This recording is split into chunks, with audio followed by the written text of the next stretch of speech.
Greetings, Internet. Excited about a video blog book review I'm doing today on the life of Michael Jordan by Roland Lazenby. And let me say, you cannot argue success. Michael Jordan, the god of basketball. There's been like tons of books written on him. The author actually says Michael Jordan's the one athlete or person that he could almost have his own genre. There's been so many books written about him. It's pretty amazing to see his story. And yeah, I picked up this book and read it because it reminds me of myself a little bit, The Martial Arts of Money. I'm still pursuing mixed martial arts and entrepreneurship in the business world. And he's an absolute just icon beast. And he's also a business tycoon. I don't know much about him on the business side.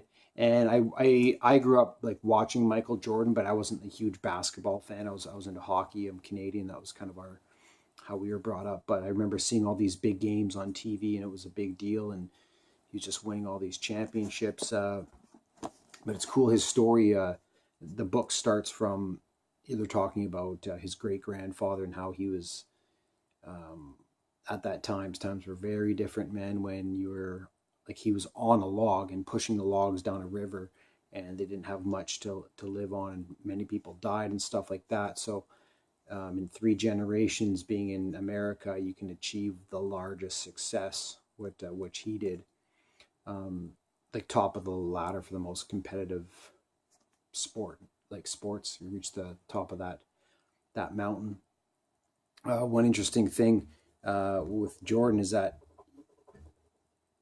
him and his brother would compete against each other one-on-one, his older brother and versus Michael. And they would compete one-on-one basketball, and they would just get visceral. One thing I've noticed is that with types of humans, like, I'm a very competitive person. I have been my whole life. That's just kind of, I'm Scottish, very proud, just very man, very brawn, rough around the edges, but that's just me. And but I'm not competitive to the point where it's like visceral, angry. It's I must win. And I got some friends, man, holy wow, they are so competitive, and that's the gene, I believe. Michael Jordan does have that. He is. I've noticed, like, humans they all have different frequencies, and you kind of connect with different energy levels. And at this level, to be this type of champion that's the competition. That's what everyone always searching for. They're always searching for someone with that fighter instinct, whether they're a fighter, a basketball player, a baseball player, or just a business person. And that's kind of my philosophy of the martial arts of money, right? You take your fighter spirit and apply it to the business world. Me, I take my fighter spirit and fight. That's what you do. So that's pretty cool. That was cool to see. Yeah, great book. Ended up winning three championships, and then going in. Actually, this was pretty wild.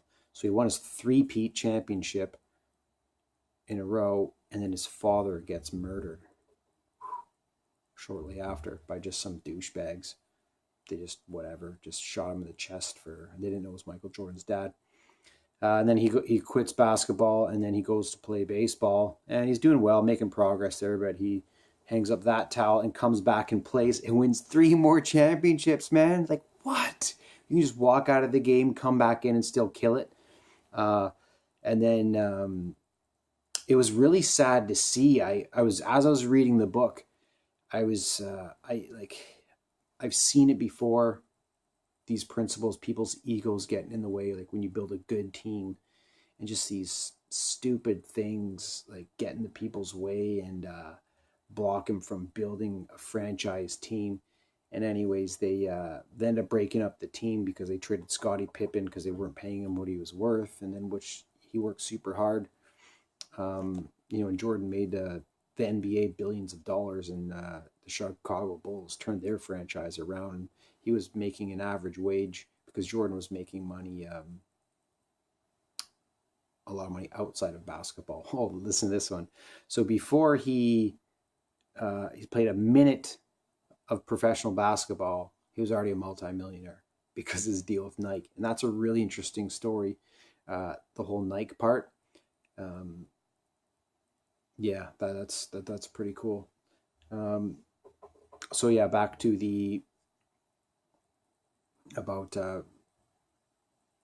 the team, the franchise, the Chicago Bulls, and they've said in this book that this might have been the best team ever made it in basketball history, and so the team obviously broke up. Jordan retired, and team just went downhill from there, and it was very sad to see. It almost reminded me of these great conquerors, someone like I don't want to say great, but like someone like Alexander the Great conquered half the known world, but then only his empire just to crumble after he was done. So he just did tons of destruction, but then you couldn't sustain it. So it was sad to see, kind of, like all, basically every fighter has his day kind of thing, and every kingdom rises and falls kind of thing.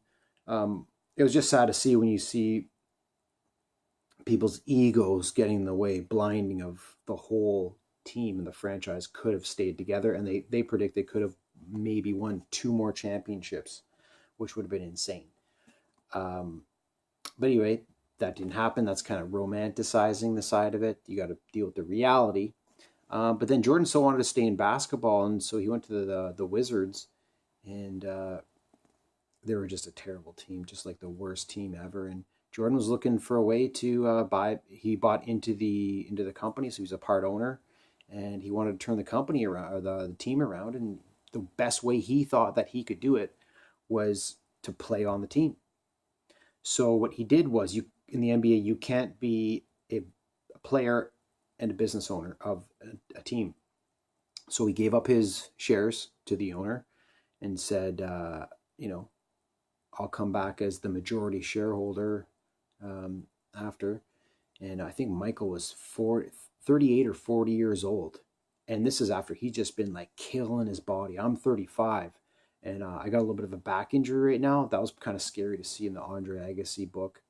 And Scottie Pippen, they both have back injuries around my age, and I'm trying to make a run at MMA here professionally this time, and not amateur. And that's kind of a scary thing in the back of my head, but I'm healing, and that's kind of good.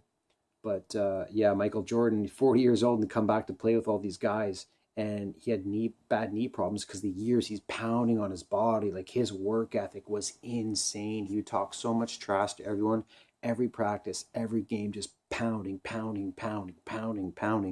So after 2 decades, that's high impact, right? It takes a lot of damage on your knees. You only have so much wear and tear on your body. So it was good to see, because Micheal was like, okay, well, if I pass the ball to these younger kids, I can teach them. He's kind of like the shepherd to the flock.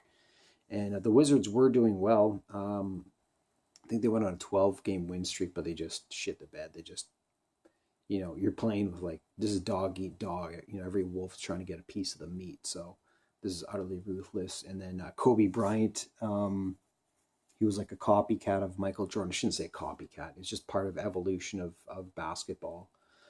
Kobe Bryant studied and idolized Jordan, and then he kind of lit him up when he was 40 years old. And they kind of knew, okay, Jordan, it's time to do it. Every dog's had its day. So it's no big deal, right? And everyone was judging him and saying, oh, well, why did you in his 6th championship, he did like a buzzer beater, and just that famous where he has his arm up like this and hoops it to win his 6th championship. And just moments like that in sports, they're just very, very rare.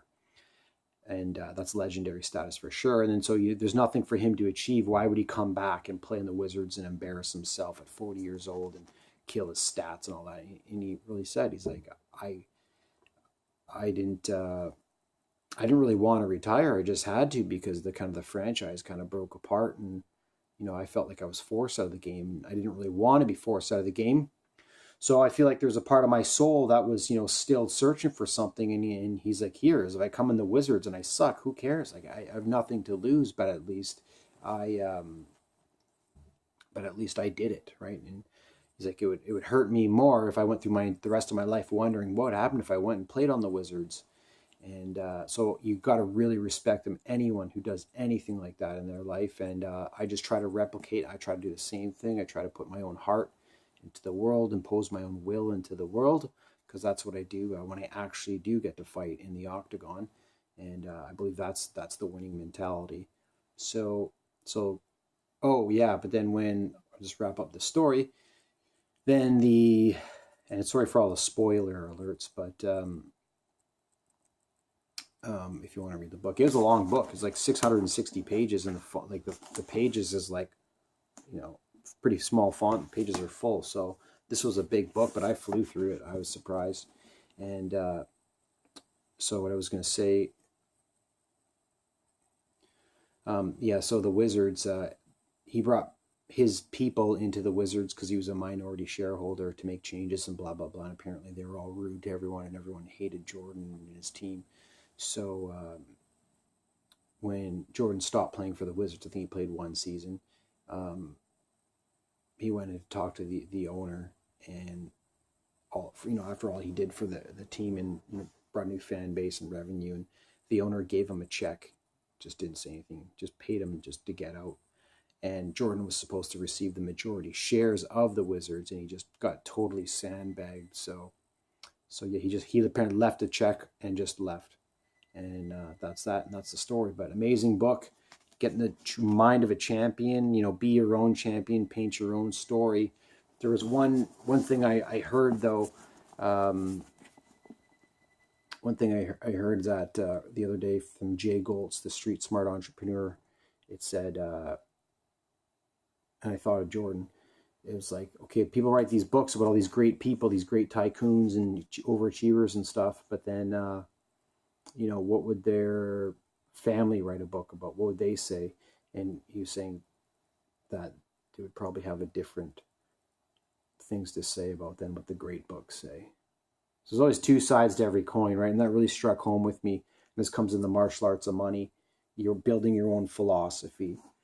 Be as great as you want to be, but when you're at this level, you're making a lot of sacrifices. And you're in the cameras, the spotlight for so long. That's a lot of pressure. Anyways, The Life of Michael Jordan, great book. Jesse McDougall, The Martial Arts of Money. Have a great day, and make sure you keep pounding your will into the world, and make the best of your life. Cheers.